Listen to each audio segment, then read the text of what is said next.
are studying Exodus chapter 32 today. And I'm just going to use a little bit of that song, Rosemary. Would you use a little bit of that song and have her opening prayer for us? How grateful we are to have someone to lean on, maybe? Would you do that, please? I just think that song is perfect. I think you can hear me. Okay. Here? Oh, okay. The director. Dear God, we thank you so much for the beauty of this day and for gathering of these people who mean so much to each other. We are so blessed in so many ways, and we are especially blessed to be able to lean on your everlasting arms anytime we need to. What a joy. Please be with us and our families and help us to always do thy will. In Jesus' name, amen. Thank you. I thought it would be best to prepare for chapter 32 if we went back and reviewed a little bit of Exodus itself, because it helps to understand, I think, a little bit better. And there's so much in Exodus, we can't do it all, but I'm going to try to pull it together so that when we get to 32, it might be a little bit more meaningful. So just, everybody knows, how does Exodus begin? I'll start you off. Sorry about that. You don't have your textbook. So Pharaoh, this new Pharaoh who had no connection to Joseph, said, "Oh, those Hebrews are having too many babies. We got to get rid of the babies." And he tells the midwives, "Get rid of the boys." And the midwives fear God, so they refuse to get rid of the boys, and they lie to Pharaoh. And so Pharaoh says, "Oh, we've got to do something." So the next decree is that the soldiers, whatever, are going to go to the houses and then take the baby boys and throw them in the river. Are we all caught up now? So who can tell me what happens next? Moses is born. He's put in the river. And who gets him? Pharaoh's daughter. And who is his nursemaid? His mother.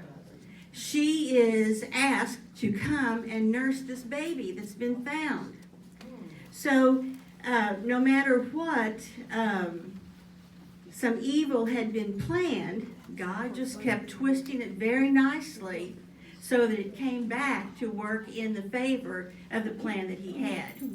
And then we know what happens next. He grows up and he kills an Egyptian who was beating a Hebrew slave. And two people see him and make a comment, so he knows he's got to run away. And he does. Where does he go? Not the exact name, of course. Yeah, the other side. And what does he do? He's a shepherd. And he sees this burning bush, and he goes over to it. In the meantime, he's married and has a child, I should say. But he goes over, he sees this burning bush, and he goes up to it. And what is the burning bush? God. And he speaks with God, and what does God want from Moses? Go back to Egypt. My people have been calling me and crying out, and I want you to go get them. And what does Moses say? You've got the wrong person. This is not going to happen. And what is one of the excuses that Moses uses for not being able to do this? He doesn't speak well. And God says, "Oh, you've got a brother Aaron. Bring Aaron. I'll tell both of you, and you'll tell Aaron what to say, and Aaron will speak to the people for you." And is Moses excited? Oh, no. He knows that he's a wanted man there to begin with, but also just the idea you're going to go up to Pharaoh and say, "Okay, let them go." How well is that going to work out? So God tells him what all he's going to do, and he does. So what are the things that God does to make the people, the Egyptians, believe that they need to let the Hebrews go? Just start. The plague, locusts, frogs, gnats, flies, blood in the water, firstborn, yes, the Passover. And then, let's see, I want to see if I'm where I am. So then the Egyptians are saying, get rid of these people. And Pharaoh's even thinking about it. But at one point, Pharaoh had said, oh, okay. But God didn't believe him, of course. I'll regret this, but it's sort of like talking to a teenager. Do you regret that? Oh, yeah. You know. Until I get caught again, I really regret this. But until then, you know, okay, yeah, it's pretty bad. So finally, after the firstborn and the Passover, Pharaoh says, go. But even then, God knows that Pharaoh is not going to say, oh, they're gone, it's kind of sad we're out of slaves. You know? No. So Pharaoh does come after them, right? And what happens to them? They get drowned. They get drowned, exactly. One plan goes on to the next. So that's the first 14 chapters. Chapters 15 through 18 are some unhappy Hebrews in the desert. What are they unhappy about? Well, we don't like the water, there's not enough water, not enough food. And so God gives them manna. Oh, what is this? And he gives them quail. Yes. And then it's in chapter 19 that it's time for Moses to go talk to God. And God tells him to say to the people, you saw what I did to the Egyptians. You need to remember what I can do to anybody, correct? Just a little warning. And it is this idea, if you fear the Lord, it's going to keep you from sinning a little bit. And he gave enough examples of what could happen to get their attention. And you would think that would seal it, wouldn't you? No, what's wrong with humans? No, it's not going to seal anything, is it? So Moses goes to God, and God says, don't let the people come near the mountain. It's going to be sacred. And there's going to be a whole consecration and things like that to set up, which I'll get to. But God speaks to the people. And there's smoke covering Mount Sinai, and trumpet, and thunder and lightning. So the people are terrified. And they say, oh, we'll do anything you say. We believe you and we will obey. So God tells them the 10 Commandments, and he sets up the culture. And it's everything, if you've read through these chapters 21 through 25, it's all about personal injury, Hebrew servants, the 3 annual festivals, social responsibility, laws of justice, the Sabbath laws, and it's not a burnt offering. It is a sacrifice then that's made with an oxen, so that the covenant then is sealed and is confirmed. And Moses takes some of the blood and puts it in a basin, and half the blood he sprinkles on the people. So this idea of a blood covenant is born this early in our history. And the other part he puts on the altar. So everything is made sacred and holy. And he goes on to explain everything that should be done. And the idea is that he's saying to them, if you do these things, I can come down and dwell with you. Make me a tabernacle. Here's how you're going to do the ark to put in the covenant. Here's how you're going to do the altar, the lampstand, everything. Everything is detailed. He talks about the garments, how they're going to be made. One special for Aaron, for dignity and for honor. And Aaron is going to be a priest, and it's going to be passed on to his sons. And the formula for the oil, everything in minute detail is laid out for them. So, we're ready for chapter 32 then, today's lesson. And just one second.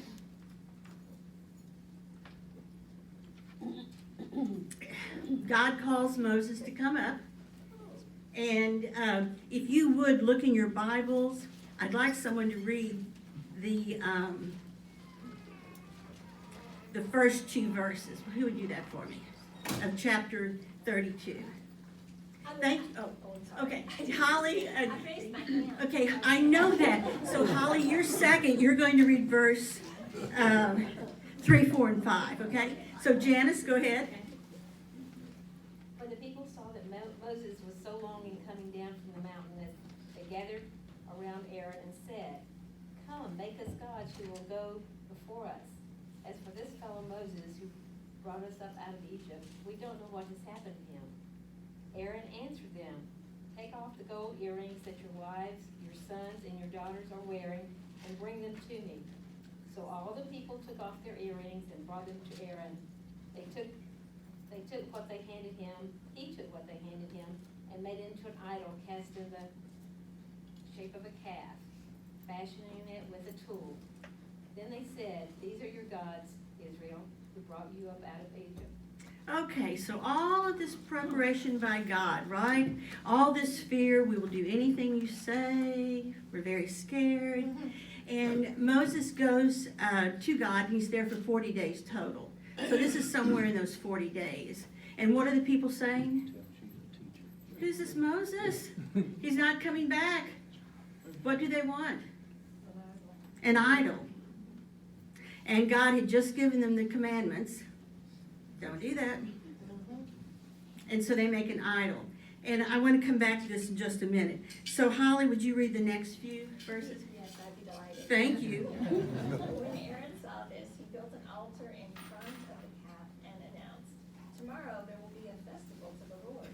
So the next day the people rose early and sacrificed burnt offerings and presented fellowship offerings. Afterward they sat down to eat and drink, and they got up to indulge in revelry. Yes, what might that mean?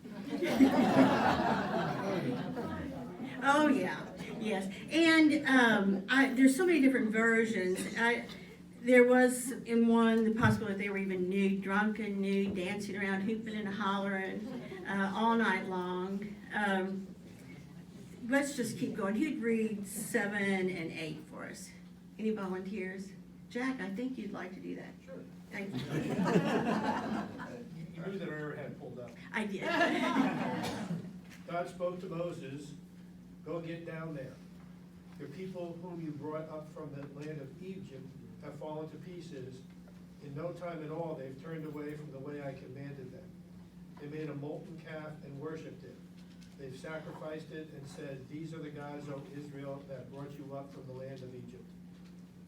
Thank you. Let's go, I want to talk about, but we just need a bunch of things together. Who'll do 9 and 10? Thank you. The Lord said to Moses, "I have seen the people, how stiff-necked they are. Now let me alone, so that my wrath may burn hot against them, and I may consume them. And of you I will make a great nation." Yes, so, what word would describe God at this stage? Irate. Yeah, irate, exactly. And in one version, it was just like, "No, I can't go down with you because I would destroy them right now. You go away." Have you ever said that to a child or anybody? "You don't want to talk to me right now. You do not want me to talk to you right now. You need to just go away a little bit." Which was a nice thing of God, instead of zooming down and going, "Shh, you're out of here." Who would like to read next? Well, it doesn't say that exactly, but there's something to do. Thank you, Connie. But Moses implored the Lord, as God says, "Why, O Lord, should your wrath blaze up against your own people, whom you brought out of the land of Egypt with such great power and with so strong a hand? Why should the Egyptians say, with evil intent, he brought them out, that he might kill them in the mountains and exterminate them from the face of the earth? Let your blazing wrath lie down. Relent in punishing your people. Remember your servants Abraham, Isaiah, and Israel, and how you swore them by your own self, saying, 'I will make your descendants as numerous as the stars in the sky, and all this land that I promised. I will give your descendants as their perpetual heritage.' So the Lord relented in the punishment he had threatened to inflict on his people." And that's always been interesting to me, that there was already such a relationship between Moses and God, that Moses could speak to God like that. Did anybody else ever have trouble with that idea that, God was still interested apparently. And he had chosen Moses. And he didn't do anything to Moses then. And I keep going over that, that idea of that kind of relationship with God, that you could speak to God and gain favor, or just gain an understanding maybe, not a full pardon or anything. God hasn't said anything.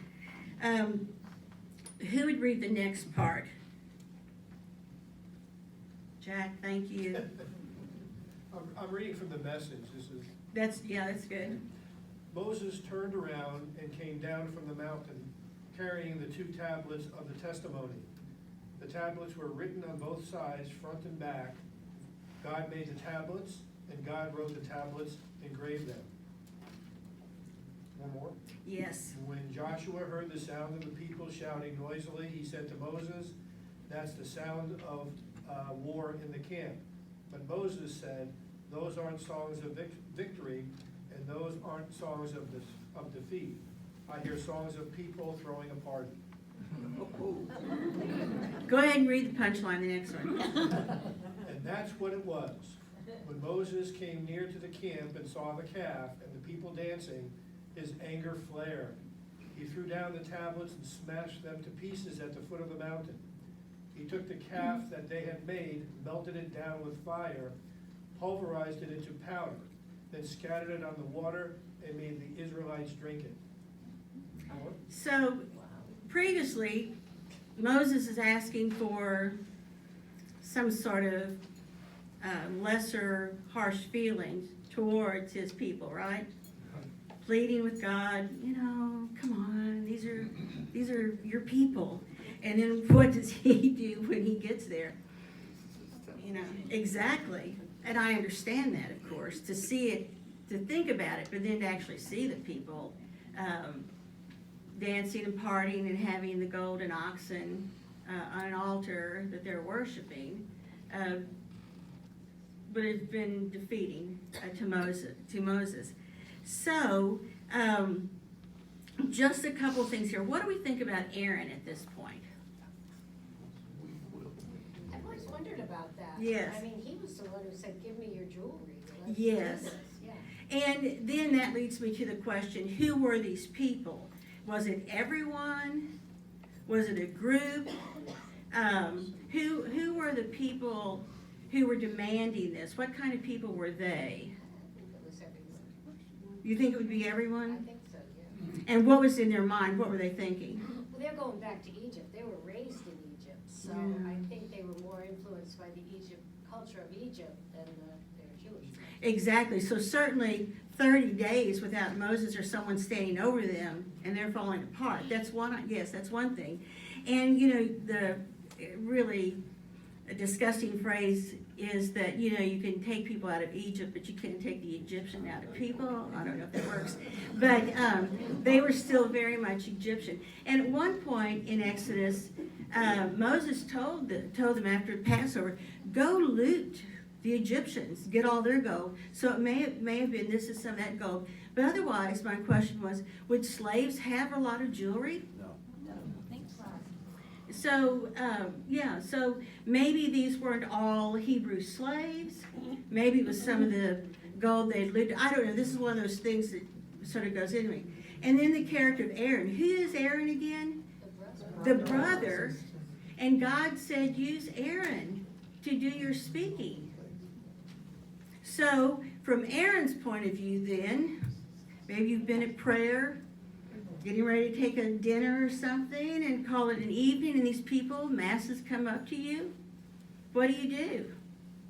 Do you think he feared a revolt from the people? I'm wondering because the idea that 500 people would come up to me and say, "We want this," I go, well, maybe, maybe there's room for that too. I don't know.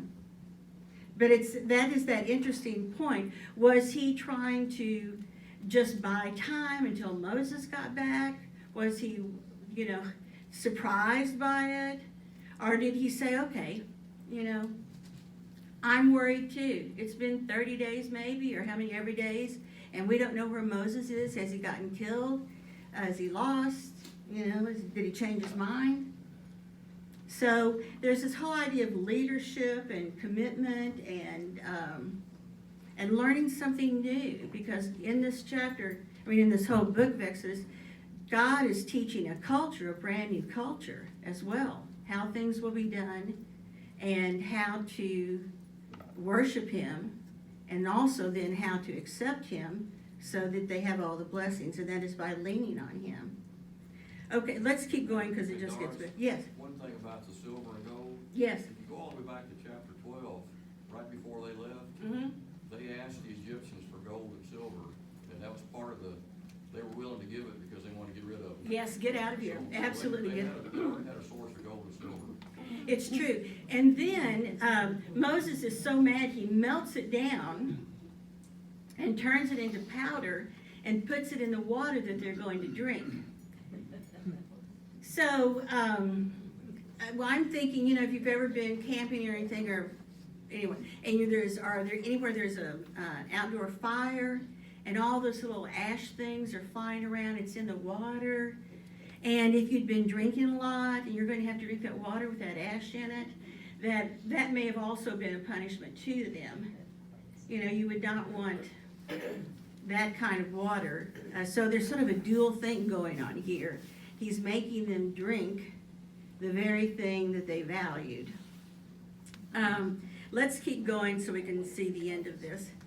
And then we'll discuss the whole chapter. Who would like to keep reading? Thank you. Moses asked Aaron, "What did this people ever do to you that you should lead them into so great a sin?" Aaron replied, "Let not my Lord be angry. You know well enough how prone the people are to evil. They said to me, 'Make us a god, be our leader.' As for the man Moses who brought us out of the land of Egypt, we do not know what has happened to him. So I told them, 'Let anyone who has gold take it off.' They gave it to me, and I threw it into the fire, and this calf came out." Yes, now here, we all caught that, right? And so, what was the first version? Yeah. The first version that he had a tool and made the oxen, and then this version said, "Out came the calf." Yes, you all know I spent a lot of years with teenagers, and I wish this weren't taped. But teenagers are great with explanations. They'll gladly admit that they took a 5-gallon can of gasoline and poured it. They took a match, struck it till it was lit, dropped it in the fire. Combustion, they didn't have a thing to do with. So there's a little bit of this, isn't there, Sure, I put it in the fire, and it came out. Is there another version to this, possibly? Well, yes, I was wondering about that because was he just placating them? Or is he nervous in front of Moses? Does he hate what has happened? There's so many different options for someone in this situation. Committed perjury. Yes, that's what it looks like. Broke a commandment, aided and abetted in breaking commandments, and had his hand in it. I don't know how to judge him. I don't know if there's something else other than it does say he used a tool, and then when he says it, it came out. Those miracles, yeah, we love those. Well, let's continue. Can I say something? Yes.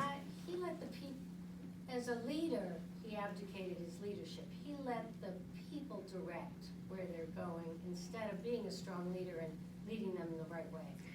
Yes, and I don't know how that could have been rectified. Were there enough people that would have been on his side? Or was he just, as someone said, weak?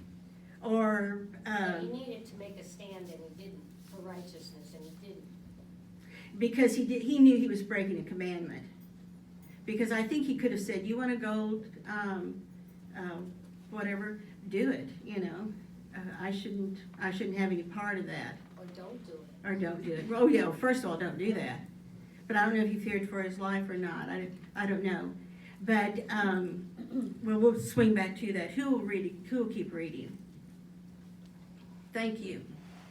When Moses saw that the people were running wild, for Aaron had let them run wild, to the derision of their enemies, then Moses stood in the gate of the camp and said, "Who is on the Lord's side? Come to me." And all the sons of Levi gathered around him. He said to them, "Thus says the Lord, the God of Israel, put your sword on your side, each of you. Go back and forth from gate to gate throughout the camp, and each of you kill your brother, your friend, and your neighbor." The sons of Levi did as Moses commanded, and about 3,000 of the people fell on that day. Moses said, "Today you have ordained yourselves for the service of the Lord, each one at the cost of a son or a brother, and so have brought a blessing on yourselves this day." Everyone can say, wow. Anything else? I mean, what do we make of this? Well, they were breaking another commandment. Yes. But there's not a lot of gray here, is there? You did something wrong, you broke the commandments, therefore, death penalty. You're not gonna wait for the second and third generations. No, we're gonna go ahead and take care of this generation Right now. and work on the second generation to bring them into the group, yes. So was Aaron a Levite? Aaron was a Levite, was he not? Yes. That's the priest. And his sons were all gonna be priests, they were gonna inherit that priesthood, yes. Because God said this, you will be a nation of priests and a holy nation, yes, through Aaron. Okay, who will continue reading then? Thank you. The next day Moses said to the people, "You have committed a great sin, but now I will go up to the Lord. Perhaps I can make atonement for your sin." So Moses went back to the Lord and said, "Oh, what a great sin these people have committed. They have made themselves gods of gold. But now, please forgive their sin. But if not, then blot me out of the book you have written." So what is Moses saying to God? Don't kill them, kill me. I will take the atonement for all of them. Foreshadowing of Jesus. And God accepts that. And Moses now is completely opposite from the person in the 3rd chapter, isn't he? He's the person who will accept responsibility, and then finally any punishment that should go to them, he said, I will take. Yes? I'm confused. You already killed 3,000 people. Then he's saying to God, don't kill them, kill me? What's Kill the other motivation? people, because God is still, ready just, There was Well, over yeah. 1 million that came out of Egypt, correct? yes. So, he's asking that God stay with them and lead them. So why did he only kill 3,000 people? Yeah, maybe there wasn't a good quality control, I don't know. I